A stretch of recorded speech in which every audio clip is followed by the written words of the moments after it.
Di video pembelajaran ini, kita membahas tentang gateway, memahami apa itu gateway, dan bagaimana cara kerjanya pada sebuah jaringan komputer.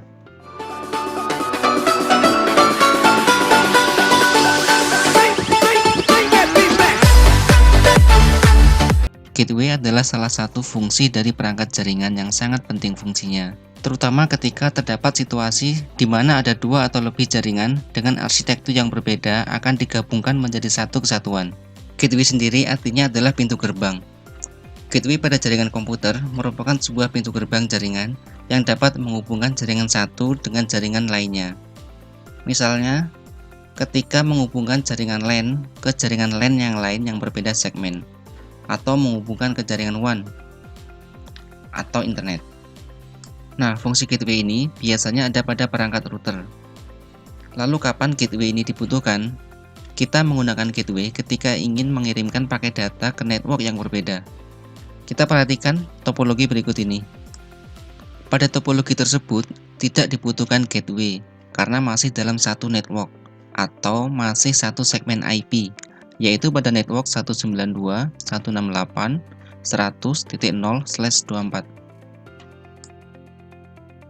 Sekarang kita lihat topologi yang berikut. PC1 akan mengirimkan ping ke PC2. Maka paket data akan dikirimkan dulu ke Ether 2. Selanjutnya, router akan mengirimkan paket data tersebut ke PC2 melalui Ether 3. Proses ini belum selesai ya, sebab ping atau paket isi MP dikatakan berhasil jika sudah reply. Ketika PC2 mengirim paket ping isi MP reply, maka paket tersebut dikirim ke interface Ether 3 router. Selanjutnya, router mengembalikan ke PC1 melalui Ether 2. Kita harus ingat proses ini.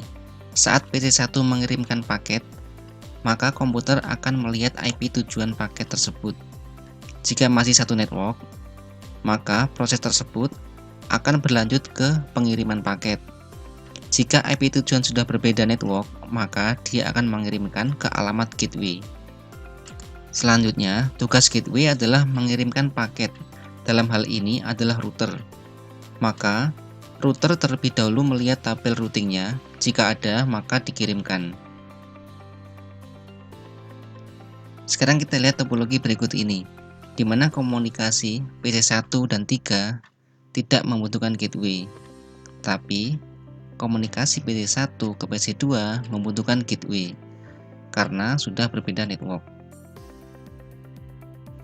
Pada materi ini akan lebih baik jika kita sudah memahami tentang IP address dan subnetting.